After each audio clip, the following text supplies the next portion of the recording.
Hemos estado hablando acerca de la palabra. La palabra es como la miel.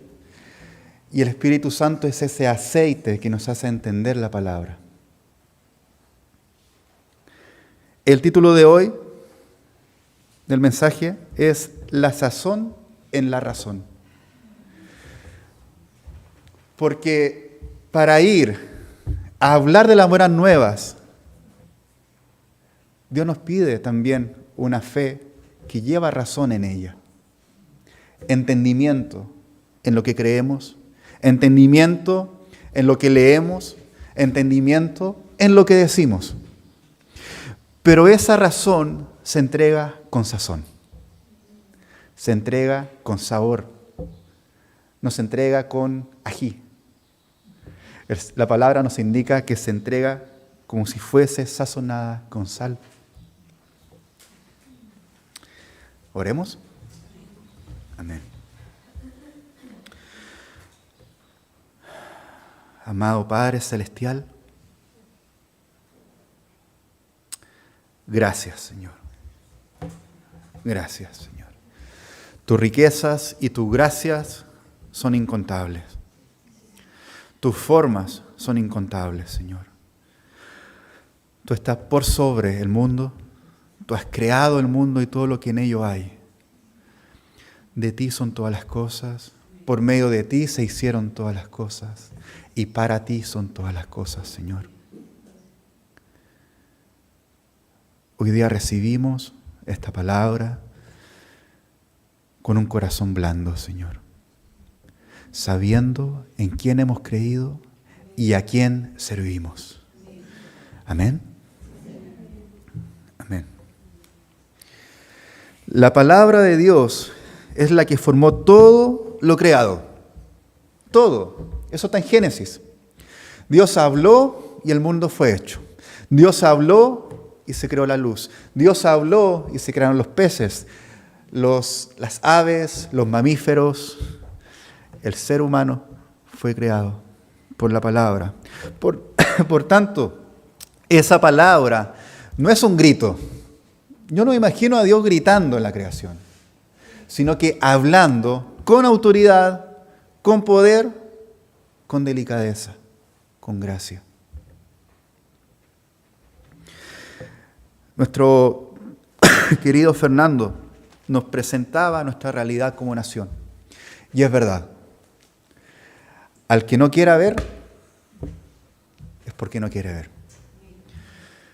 Escrito está que el mundo va en un declive. No debiera sorprendernos, pero por lo mismo no debiéramos no hacer nada, sino que estamos llamados a ir y a hacer toda buena obra por la cual hemos sido diseñados por Dios hasta que Él vuelva. Él le va a poner un punto fin a esto, pero hasta entonces en nuestras manos ha puesto la administración. Ha puesto la administración de su palabra, de su mandato, de su buena voluntad, de ir a las naciones, predicar y hacer discípulos. En Oseas, capítulo 4, versículo 6, la importancia de la palabra de Dios, del conocimiento de Dios en una nación.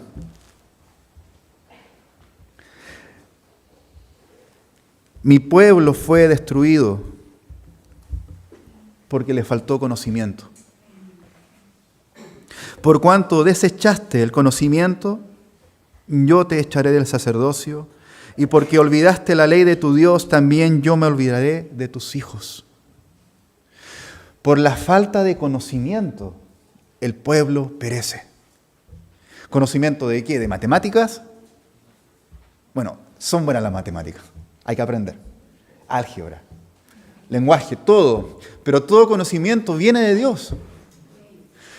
Y el primer conocimiento del cual Dios advierte que no nos olvidemos es el conocimiento de que Él está. De que Él es. Él ha sido, Él es y Él va a ser. De que todo está sustentado por su palabra. Por la sola existencia de Dios, ya todo existe. Conocimiento de que estamos alejados de Él, conocimiento que necesitamos de Él. Un conocimiento que yo no lo tenía. Yo no conocía lo tanto que necesité de Dios en mi vida. Lo necesitaba en los tiempos de necesidad, claramente. Cuando me iba mal, cuando me caía en la bici, cuando me peleaba con mi hermano, cuando le respondía mal a mi mamá y no sabía qué hacer, me acordaba de Dios. Cosas puntuales. Pero de mi existencia como ser humano, mi alma y mi cuerpo no tenía conocimiento de la necesidad de Dios. Y el pueblo necesita eso. Saber que hay un Dios. Saber que hay un oportuno socorro, cercano, no lejano, cercano, para ir y pedir ayuda. ¿Cómo hablar entonces a quien no ha oído? Porque puede que en nuestra nación haya quien no haya oído aún. O haya quien, habiendo conocido, quiera no oír. O habiendo oído, quiera no creer. Y habiendo creído, se esté deslizando suavemente hasta olvidarse de Dios. Todos necesitamos entonces recordarnos de las palabras de Dios, de los mandatos de Dios, de la buena voluntad de Dios. ¿Cómo hacer? Primero, vamos a ver algunas formas de cómo hacerlo. Sin confusión y con fe. ¿Cómo hablar de Cristo? Sin confusión, sin enredos. Mira, te voy a contar primero toda la existencia de Jesús del Génesis al Apocalipsis. Y entonces al final te voy a explicar qué es lo que hace Jesús en tu vida. Cuando Jesús decía 3 palabras. Venid y ve. Sencillo. Muy complejo. Yo no lo encuentro para nada complejo. Venid y ve. El mensaje de Cristo es sencillo, pero no es simple, no es básico. Es sencillo de entender para una mente que quiere entender lo complejo. ¿Quién de acá no se ha puesto pregunta compleja en su mente? ¿O soy el único? ¿Alguien se ha preguntado algo complejo en su mente, difícil de resolver? Yo sí, mucho. Por ejemplo, ¿las hormigas tienen corazón?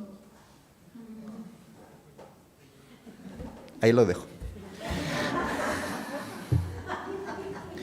Nos gustan las preguntas interesantes, porque podemos ir a ellas e indagar. Si no hubieran preguntas, la ciencia no avanza, la tecnología menos. Dios sabe que nosotros tenemos preguntas, somos curiosos, nos gusta aprender. Él nos lleva la curiosidad a una buena curiosidad, sí. Porque también nos dice, no todo te conviene. No todo te conviene. Examínalo todo, perfecto, pero retén lo bueno. Entonces, cuando hablemos de Cristo, es sencillo, amados. Presentar a Jesús es tal cual Él lo hizo de sí mismo. Como pidió a sus discípulos hacerlo. Ir y predicar. No lleven 2 mochilas, lleva una. No lleves 2 pares de zapatos, lleva uno. No te preocupes, no lleves comida, porque a donde tú vayas, te abren la puerta, siéntate a comer. Y si me sirven algo que no como, come. Si te rechazan, pie y siga adelante. Perfecto. No vayas solo. Ve con alguien. Nehemías 8. Cuando Fernando me dio esta noticia, yo a lo primero que me fui fue a Nehemías 8. Hay una imagen, más bien un grabado, de qué es lo que vamos a leer en Nehemías 8. Mucho podemos aprender de este hombre de Dios que está en el Antiguo Testamento, en lo que se conoce como un libro histórico. ¿Por qué? Porque de él aprendemos historia. Está enmarcado dentro de años específicos y épocas específicas. Seguramente en Nehemías 8 encontramos el primer púlpito, el primer mensaje dado desde un púlpito al pueblo. Interesante. no es Nehemías el que está leyendo para el pueblo, es Esdras. Contexto. El pueblo de Israel, después de que estuvo David reinando, Salomón reinando, se divide el reino en el norte y en el sur, entran dos pueblos de guerra, los asirios por el norte, derrotan entonces a ese reino de Israel del norte, y después viene una nación aún más conocida como Babilonia, con un rey bien conocido como Nabucodonosor. Y toman cautivo entonces al resto del reino de Israel en el sur. Se lo llevan cautivos. Pasan afuera de su territorio 70 años. Es una generación completa. Y en esa generación nacen hijos fuera que nunca conocieron la palabra de Dios. Y todo lo que para ellos era de Dios estaba en su recuerdo. Hay un salmo precioso que cuenta la historia de estos hebreos, el pueblo de Israel, que estaba afuera, al lado de un río, entonando canciones e himnos, recordándose su antigua tierra. In the rivers of Babylon. Esa letra es de un salmo. Recordando en los ríos de Babilonia lo que había en su tierra. Había en el deseo de algunos el regresar y volver nuevamente a servir a Dios en su lugar, en su tierra que Dios le había prometido. Hoy día seguramente hay hermanos que estamos orando por Chile, que estamos orando por nuestros ancianos, por los matrimonios, por los hijos, por esa oportunidad de acceder a una casa, de no estar endeudados. Uno lo pone en oración frente a Dios. Cosas prácticas. Así como el pueblo de Israel en Egipto oró y Dios escuchó el clamor. Pero es necesario que hombres se levanten para que sean la respuesta de Dios a la oración. Y es en ese contexto de un hombre llamado Nehemías, que servía al rey de Persia, porque Persia derrotó a los babilonios. Un rey llamado Ciro está con Nehemías, y Nehemías servía de copero. ¿Qué es copero? Sencillo. Tomaba la copa del rey antes que él la tomara. ¿Por qué razón? Porque pudiera estar envenenada. O sea, era un hombre de alta fidelidad para el rey. De mucha fidelidad para el rey. Y este hombre, Nehemías, que estaba en una buena posición frente al rey, usa ese lugar frente al rey y entonces le pide un favor. El rey ve a Nehemías, lo ve triste, le dice: Nehemías, ¿qué te pasa? Y Nehemías va a él y le dice: he sabido de cómo está mi nación que está destruida. Y con un papel se presenta entonces frente al rey. Y el rey ve en él gracia y lo envía con gracia. Y lo regresa con un poder notarial para que se mueva por toda la tierra recaudando material para ir a reconstruir. Y si alguien te frena, presenta este papel, dile que yo te di permiso. Entonces Nehemías deja su posición, seguramente una buena casa, un buen lugar, un buen trabajo, un buen oficio, arriesgado pero bueno. Deja eso y se va a trabajar martillo en mano a reconstruir la nación de Israel. Ahora vamos al capítulo 8. Esdras trabajó junto a Nehemías, pero Esdras era un escriba. Redactaba la palabra de Dios, la copiaba, entendía. Viniendo el mes séptimo, los hijos de Israel estaban en sus ciudades y se juntó todo el pueblo como un solo hombre en la plaza. que estaba delante de las puertas de las aguas, y dijeron a Esdras el escriba que trajese el libro de la ley de Moisés, el libro de la ley de Moisés, la cual Jehová había dado a Israel tiempo atrás. Era un pergamino, es un libro para ellos, el libro vino después. Y el sacerdote Esdras trajo la ley delante de la congregación, así de hombres como de mujeres, y de todos los que podían entender el primer día, el mes séptimo. Y entonces leyó el libro delante de la plaza que está delante de la puerta de las aguas, desde el alba hasta el mediodía. Mediodía leyendo, sin parar. Y nadie se movía. Porque estaban escuchando palabras que hace 70 años no habían oído o en su vida habían escuchado.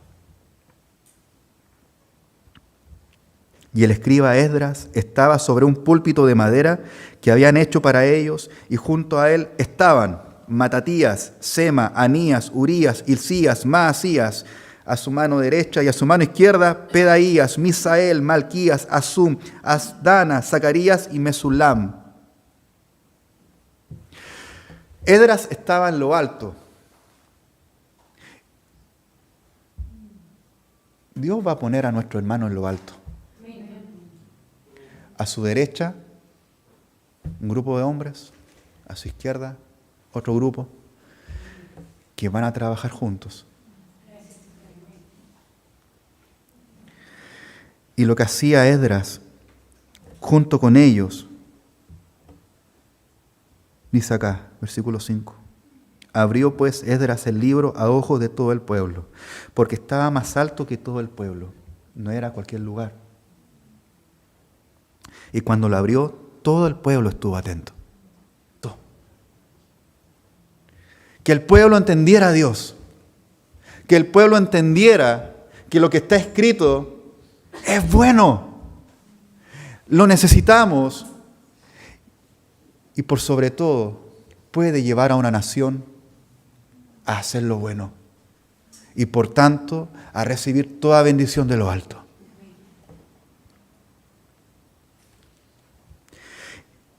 Y leían el libro de Dios, el libro de la ley de Dios claramente, y ponían el sentido de modo que entendiesen la lectura. Daban a entender, amados, sin confusión y con fe. Daban a entender que lo que estaban hablando es de Dios. Y antes, ellos también ponían su sentido en hacerlo. Dios nos dice, ama a tu Dios con todas tus fuerzas, toda tu mente, todo tu corazón, con todo tu ser. Así amamos la palabra también. Y así debemos dar la palabra también. No darla para confundir. Darla poniendo todo mi sentido para que se entienda. Por eso no todos recibimos la palabra de igual manera. Y el Espíritu Santo hace esa obra en cada uno de nosotros. Segundo punto, ¿cómo se hace? ¿Cómo hablar? Con gozo. Con gozo. Mira, Dios te ama. Con gozo. Dios te ama. Dios te ama. Tanto te ama que todos tus errores, todas tus fallas, las lleva a Él. Cada vez que tú no has acertado al blanco, eso es pecado, Él lo tomó para sí. Y te ama. Te ama. Isaías capítulo 5, versículo 10. Porque como desciende de los cielos la lluvia y la nieve. ¿A quién de acá le gusta la lluvia? ¿Quién ha visto caer nieve? Cae más lento, ¿no? Menos mal. Menos mal que acá no dice granizo. Lluvia y nieve. El granizo es duro. Porque como desciende de los cielos la lluvia y la nieve y no vuelve allá, sino que riega la tierra y la hace germinar y producir, y da semilla al que siembra y pan al que come. Así será mi palabra, dice Dios. Así va a ser mi palabra que sale de mi boca. No volverá a mí vacía, sino que hará lo que yo quiero y será prosperada en aquello para que la envié. La palabra vuelve a Dios no vacía. Con algo va a volver. Con algo va a volver. Entonces yo puedo hablar, Jesús te ama, Jesús te perdona, de tal manera amó Dios al mundo que ha dado a su Hijo unigénito, para que todo aquel que en aquel crea no se pierda, tenga vida eterna. Y esa palabra, el que la oye, algo va a ocurrir. Y eso no va a volver a Dios vacío. No hay palabra vana para Dios. Palabra que sale de su boca, cae a la tierra como la lluvia y la nieve, y va a volver a Él con un fruto. Amén. Por tanto, cuando nuestro amado presidente hable palabra de Dios, queridos, no pensemos, es que no todos van a creer. Afirmémonos en esta verdad de lo que está diciendo Dios. La palabra que sale de mi boca no va a volver a mí vacía, sino que hará lo que yo quiero. ¿Y quién sabe lo que quiere Dios acá? Dios, el Espíritu Santo de Dios. Por tanto, yo voy a ir al Espíritu Santo de Dios y que Él me diga, Señor, ¿qué hablo y qué debo esperar? ¿Y qué debo orar con esto? Tú sabes, ¿quién conoce lo profundo de Dios sino que su Espíritu? ¿Qué querrá Dios con esto? Recuerdo lo que nos dijo Pastor Tomás cuando íbamos a comenzar la misión en Vallenar. ¿Recordamos? No menosprecien los pequeños comienzos. No menospreciarlo, amados. Porque no sabemos a dónde va a regar toda la palabra de Dios. Nehemías lo único que hizo, entre comillas, fue hablar con un rey, pedir permiso. ¿Y cuál fue el resultado? La reconstrucción de una nación completa. Celo de Dios llevó a que Nehemías hiciera eso.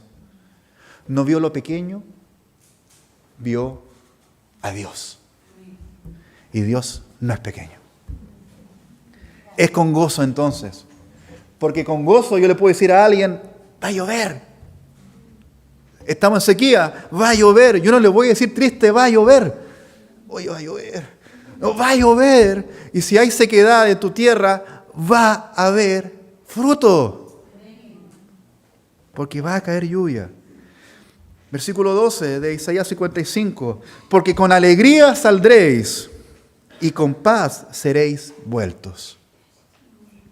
Los montes y los collados levantarán canción delante de vosotros y todos los árboles del campo darán palmadas de aplausos. Y eso pasa, vayan a un parque, acuéstense y escuchen cómo los árboles aplauden con sus hojas. Está. ¿Cómo vamos a salir entonces? Con alegría y con paz y gozo. Sí. Con alegría, y eso es gozo, alegría y paz. No con contienda, con alegría y con paz, confiados en Dios. Y tercero, ¿cómo hablar? Sabiendo que nos lleva a Jesús. Que la palabra lleva a Jesús.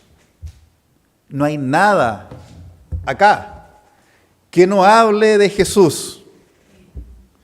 Vemos a Jesús en todo tiempo, en todo momento. No lo veo yo. Señor, enséñame a verlo. Enséñame a ver a Jesús acá. Segunda carta a los Corintios, capítulo 4, versículo 4. Porque no nos predicamos a nosotros mismos. Clave. Nadie se predica a uno mismo. ¿Conoce a Iván, por favor? No. No. No nos predicamos a nosotros mismos, sino que a Jesús como Señor. Y a nosotros como sus siervos. Vuestros siervos por amor de Jesús. Porque Dios, que mandó que de las tinieblas resplandeciera la luz, es el que resplandeció en nuestros corazones para iluminación del conocimiento de la gloria de Dios en la superficie, en la faz de Jesucristo. Podemos conocer a Dios viendo a Jesús. Por tanto, todo lo que yo hablo, habla de Jesús y debiera hablar de Jesús. Debiera, aunque hable de mí, si voy a hablar de mí, voy a hablar de lo que Cristo ha hecho en mí. De lo que Jesús ha hecho en mí. Yo antes era así, ahora soy así, Dios me libró acá, me mostró esto, me ha hecho así, me ha llevado acá, y todo esto para la gloria de Dios. Me ha dicho que sí y me ha dicho que no. Y gloria a Dios por eso. Y gracias, Señor, por aquello.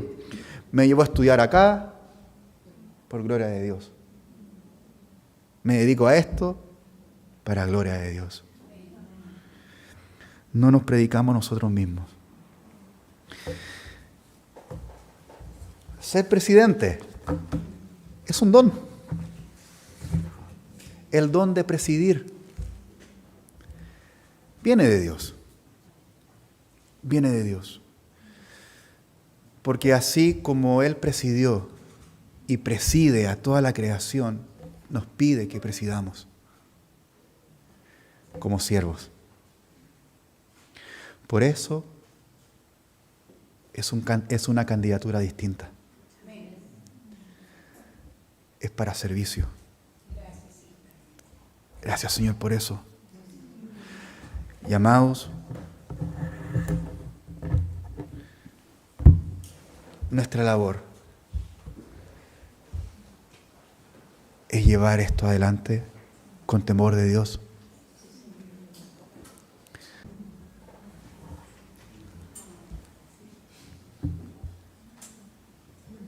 Puro Chile, es tu cielo azulado y tu campo de flores bordeados es la copia feliz del... Que así sea. Amados, que sea la copia feliz del Edén. Amén.